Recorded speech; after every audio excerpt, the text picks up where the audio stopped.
Alhamdulillah kita tetap bisa melaksanakan pembelajaran walaupun tetap menggunakan pembelajaran daring. Uh, Kedua, Bapak tetap ingatkan bahwa tetap jaga kesehatan, jangan lupa cuci tangan, juga menggunakan masker ketika keluar rumah, dan kalau bisa sudah jangan keluar rumah, di rumah saja ya. Oke, pembelajaran kali ini sedikit berbeda sebenarnya. Jadi Bapak akan memaksa kalian pada akhirnya nanti untuk bertanya. Jadi penilaian kali ini Bapak ambil ketika kalian mau bertanya. Jadi buat pertanyaan yang sebaik-baik mungkin ya. Oke, sebelum menginjak ke pertanyaan, Bapak jelaskan dulu sebentar mengenai Islam di Indonesia. Yang pertama mengenai kondisi masyarakat Indonesia sebelum masuknya Islam. Kalau dilihat dari segi sosial budaya, seperti kita tahu bahwa Indonesia memiliki banyak suku dan bangsa, jadi kondisinya beragam. Namun dari keberagaman itu yang menjadikan Indonesia menjadi satu kesatuan. Kemudian dari kondisi agama atau kepercayaan. Jadi Islam, ketika kalian berpikir kalau Islam adalah agama pertama di Indonesia, kalian salah. Karena agama yang pertama di Indonesia yaitu Buddha dan Hindu. Ada juga kepercayaan yaitu Sahyang Taya atau juga disebut Sahyang Widi. Itu kepercayaan masyarakat Indonesia sebelum adanya Islam. Kemudian dari segi perekonomian, Indonesia merupakan negara maritim dengan iklim tropis. Jadi bagi masyarakat yang berada di pedalaman, kebanyakan mereka bertani atau bercocok tanam. Kemudian untuk masyarakat yang ada di pesisir, mereka ada yang menjadi nelayan, ada juga yang menjadi pedagang. Jadi mengarungi pulau-pulau untuk menjual dagangannya, seperti itu. Kemudian kondisi sosial politik. Jadi Indonesia zaman dulu sudah terdiri dari berbagai kerajaan. Misal yang pernah sempat menguasai yaitu Kerajaan Sriwijaya yang ada di Pulau Sumatera. Kerajaan ini sangat kuat karena apa? Karena wilayahnya merupakan jalur lintasan internasional. Jadi dulu orang-orang bangsa-bangsa mengirim barang bukan melalui pesawat, beda kalau sekarang. Dulu menggunakan jalur laut. Jadi Sumatera dulu merupakan jalur internasional, dan itu membuat membuat Sriwijaya, Kerajaan Sriwijaya ini menjadi kuat karena wilayahnya terdapat jalur internasional tersebut. Kemudian ada juga kerajaan yang hampir bisa menguasai Asia Tenggara, yaitu Kerajaan Majapahit dengan patih yang terkenal yaitu Patih Gajah Mada. Patih Gajah Mada ini mampu mampu menguasai hampir seluruh wilayah di Asia Tenggara. Jadi sangat besar sebenarnya Indonesia itu.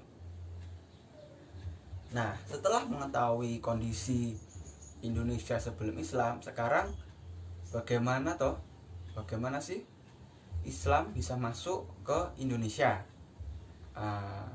Ada beberapa jalur atau ada beberapa jalur. Nah, ada beberapa jalur yang membuat Islam bisa masuk ke bangsa Indonesia. Yang pertama melalui jalur perdagangan.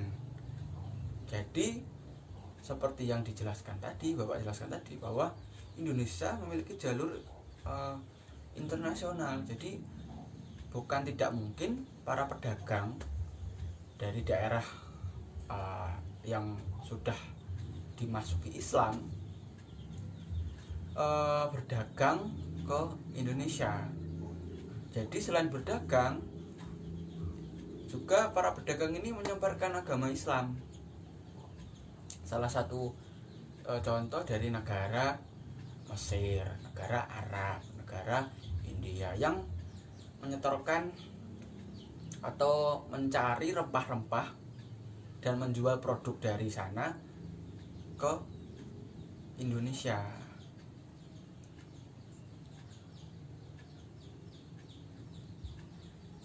Dan juga karena Indonesia sudah terkenal dari dulu oleh bangsa-bangsa lain. Nah, yang membuat Indonesia terkenal ada tiga sebab. Yang pertama, letak geografisnya, seperti yang Bapak jelaskan tadi, bahwa Indonesia dilewati oleh jalur perdagangan internasional. Jadi sudah tidak mungkin kalau bangsa-bangsa yang ingin berdagang tidak singgah ke Indonesia. Kemudian kesuburan tanahnya, Indonesia terletak di iklim tropis, jadi tanahnya subur. Jadi barang-barang ataupun bahan-bahan pokok yang dibutuhkan bangsa-bangsa bisa tumbuh dengan subur di Indonesia. Oleh sebab itu Indonesia dijajah karena salah satunya juga itu. Kemudian penduduk, jadi penduduk Indonesia memang dari dulu terkenal sangat ramah. Jadi orang-orang dari luar senang jika berada di Indonesia karena memang orang Indonesia terkenal ramah. Kemudian jalur kedua yaitu lewat jalur perkawinan. Jadi ada sangkut pautnya sebenarnya. Jadi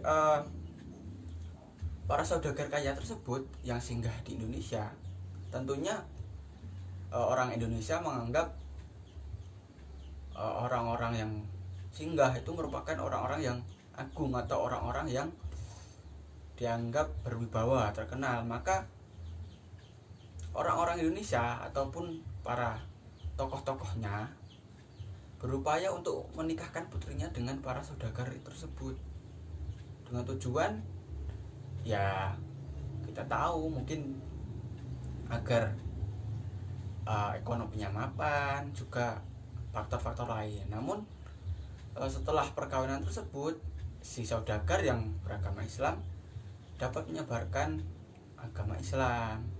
Kemudian melalui jalur seni budaya, kita tahu bahwa bangsa Indonesia dengan banyak sukunya, banyak budayanya. Jadi ulama memanfaatkan ini dengan menyebarkan ajaran-ajaran Islam lewat budaya. Salah satu contoh yang kita tahu yaitu Sunan Kalijaga yang menggunakan media wayang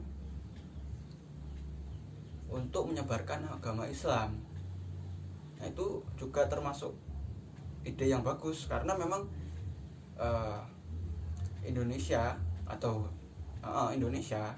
ini budayanya sangat kuat. Jadi ketika kita melakukan penyebaran melalui apa yang dia senang, kemungkinan besar akan diterima. Kemudian yang terakhir melalui jalur politik. Politik di sini di mana kebanyakan masyarakat Indonesia zaman dulu memasuki Islam ketika raja-rajanya sudah masuk Islam. Jadi menjadi suatu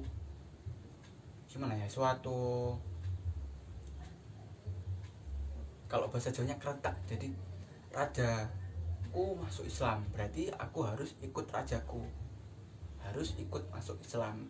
Jadi gambaran enaknya seperti itu. Kemudian poin ketiga yaitu teori masuknya Islam di Indonesia.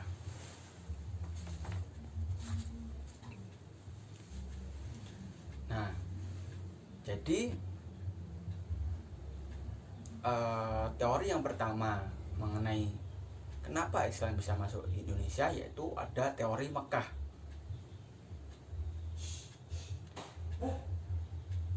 Teori ini mengemukakan bahwa Islam masuk ke Indonesia pada abad ke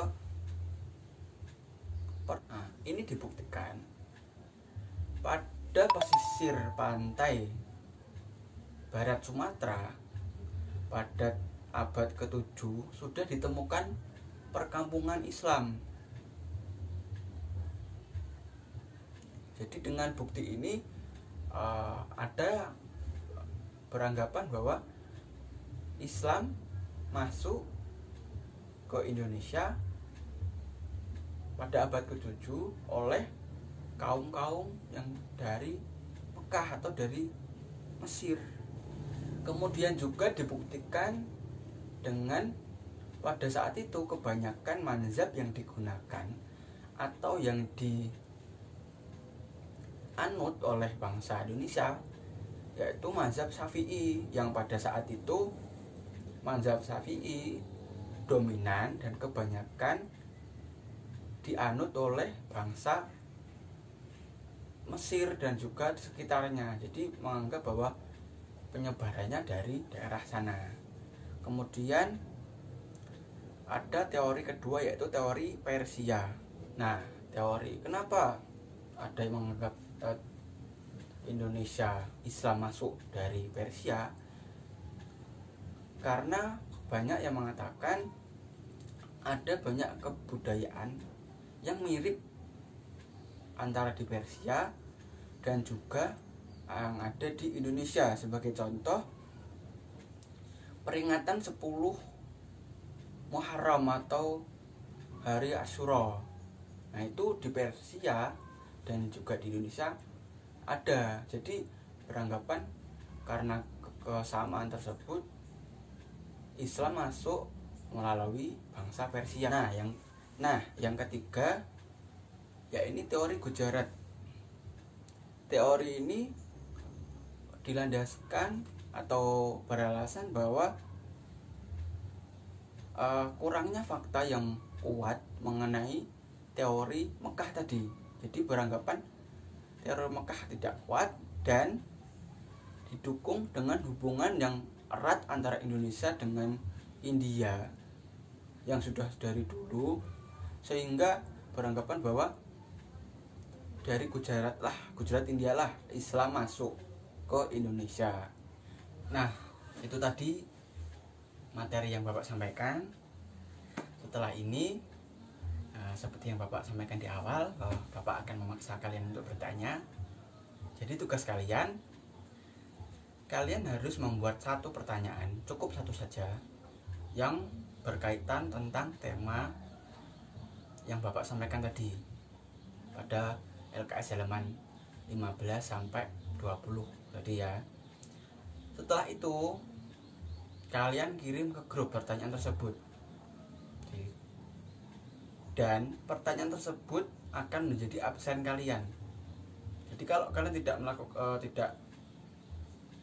bertanya atau tidak membuat pertanyaan dan tidak kalian laporkan ke grup, maka kalian tidak dianggap masuk atau alfa ya. Nanti setelah kalian buat pertanyaan semua, akan Bapak bagi kembali pertanyaan tersebut kepada kalian.